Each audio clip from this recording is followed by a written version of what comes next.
I don't want to marry someone who only makes $900 a month. There's no reply from my mother-in-law on the phone. Maybe she's stunned. Hello, are you there? I'm talking about the mother of a man who only earns $900 a month. What are you talking about? I'm saying Aaron only makes $900 a month from his part-time job. I think you might be missing a zero. No, I'm not. It's really $900 a month. My name is Maria, and I'm a 29-year-old housewife. I've been married to my husband, Aaron, for 5 years, and we live in an apartment. We don't have children yet, and though we're not rich, we live comfortably and happily, doing work we enjoy. About 6 months ago, things started to change. My mother-in-law, who lives nearby, demanded to move in with us. Despite our efforts to explain that we couldn't accommodate her, she didn't listen. To my surprise, Aaron supported her, which caused a lot of tension between us. Then Aaron made a troubling decision. After my father-in-law passed away a few years ago, my mother-in-law had been living alone and managing fine. But she started feeling uncomfortable being by herself and wanted to move in with us. The real reason, though, was that her house was old and falling apart. She didn't want to pay for the renovations, so she figured moving in with us would solve her problem. When we got married, Aaron promised that we wouldn't live with his parents. His parents' house is just a 10-minute drive away, so if she needs anything, we can easily go there. Also, I know my mother-in-law has never liked me and often makes sarcastic comments. If she moves in with us, she might become even more difficult. On top of that, she recently quit her part-time job and is now unemployed. If she moves in with us, we would have to cover her living expenses too, which we just can't afford right now. Despite this, my mother-in-law said, "Don't be so proud when my son supports you financially." I tried to explain that I work from home and Aaron doesn't support me financially, but she ignored me. She insisted that with Aaron's income, we could live comfortably, but we can't manage on his income alone. So I asked her if she knew how much Aaron makes each month. She replied confidently, "Of course. He's my son, and you're lucky he's well paid." Really? How so? If my husband's salary were really high, then a part-time job working just 3 days a week would pay well too, I said. My mother-in-law, acting superior, offered to handle the housework so I could focus on work. She then criticized me, saying, "You can't manage your finances well even though my son earns so much. Aren't you a big spender?" I responded, "No, I'm working hard every day and saving money. I'm not a spender." She then said, "Aside from money, this apartment is too small for 3 adults." When I mentioned that, she casually asked, "Do you want to move to a bigger place or buy a house?"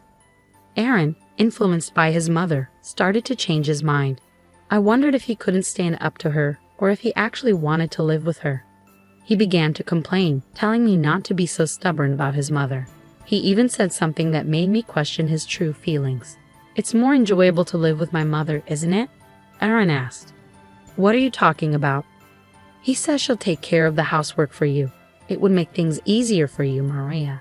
Aaron seemed fully on board with the idea of moving in with his mother. I didn't know what to do. I tried to resist as much as I could, but out of frustration, Aaron took drastic action. While I was out for the day, he moved out of our apartment. When I came home at night and saw that his things were gone, I immediately called him. "Where are you? All your stuff is missing." "Yes, I moved out." "You moved out? Where did you go?" "I bought a house." "Bought a house? With what money?" Hello." It sounded like my mother-in-law was covering the phone. "Yes, that's right. My son and I will be living in the new house for a while. We might move in with you later if you change your mind. You probably can't even afford the rent there on your own. You better be sorry." "Okay, well, excuse me. Hello?"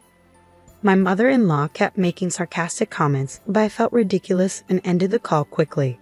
They bought a house? They must be lying. There's no way Aaron and my mother-in-law could afford a house with their finances. I don't know where they are, but they can do whatever they want. Honestly, I can live on my own without Aaron and manage financially. I was already paying the rent myself, so I'm not worried. I started seriously thinking about divorce. A few days later, I got a call from my brother. "Hey Maria, long time no talk. You know Aaron and his mother are at my house, right?" "What?" "My brother owns a house. After he bought it, he got transferred, and I've been managing the house since then." "Hold on a second." I immediately checked the safe in the bedroom. The key to my brother's house is missing. Tom, the key is gone. Did you call Aaron? No, I'm actually watching the house from outside. I'm sorry, Tom. It's a long story. I think I have a pretty good idea of what's going on. What should I do? We can call the police right away.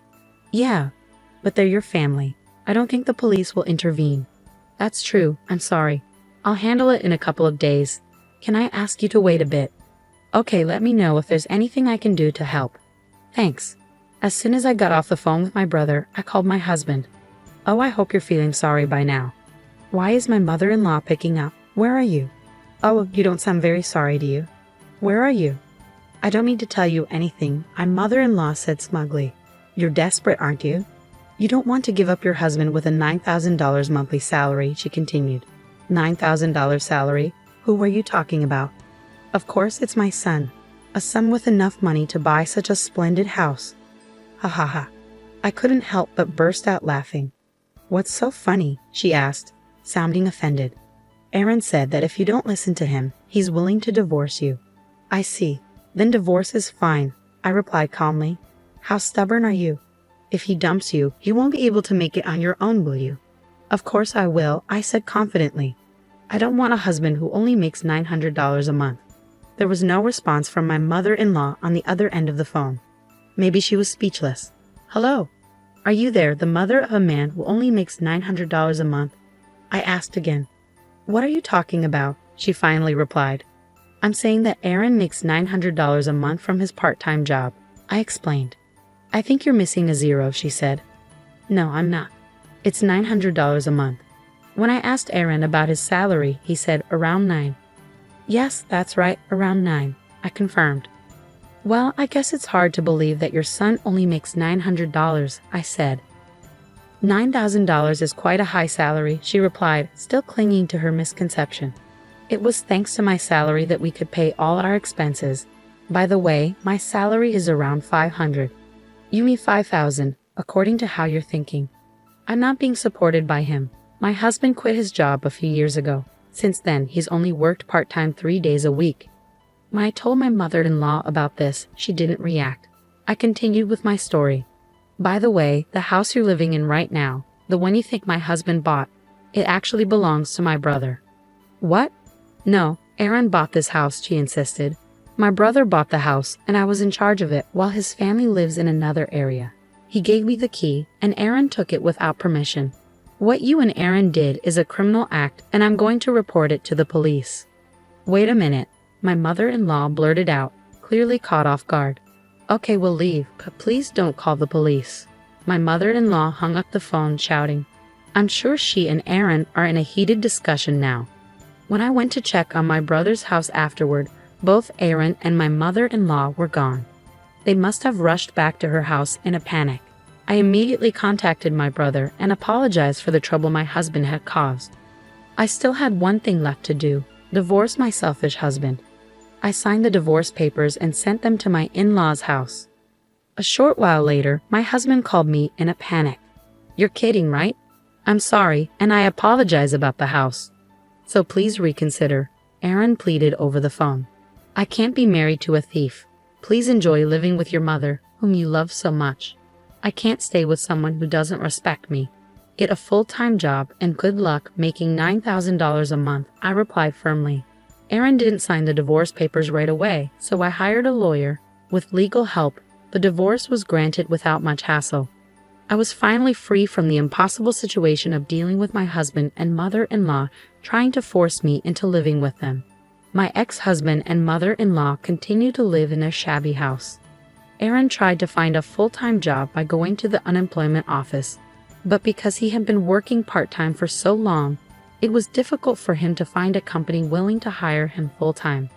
They are still living on his $900 income, and my mother-in-law had to start working part-time again. My mother-in-law now complains to him every day, and they fight constantly. I moved out of the apartment I had shared with Aaron and into a new place. I no longer have to support him financially, and now that I'm on my own, I can focus on my work from home even more than before. My income is steadily increasing, and once I save up enough money, I'm planning to buy a house for myself. Her husband just didn't understand his own situation, did he? If he had thought about it properly, he should have been grateful to his wife. Instead, because he didn't appreciate her, he ended up in this unfortunate situation. It's a good thing that Maria divorced him. Maria, enjoy your peaceful life from now on. Thank you for watching. Please subscribe to the channel if you enjoyed this video. See you in the next one.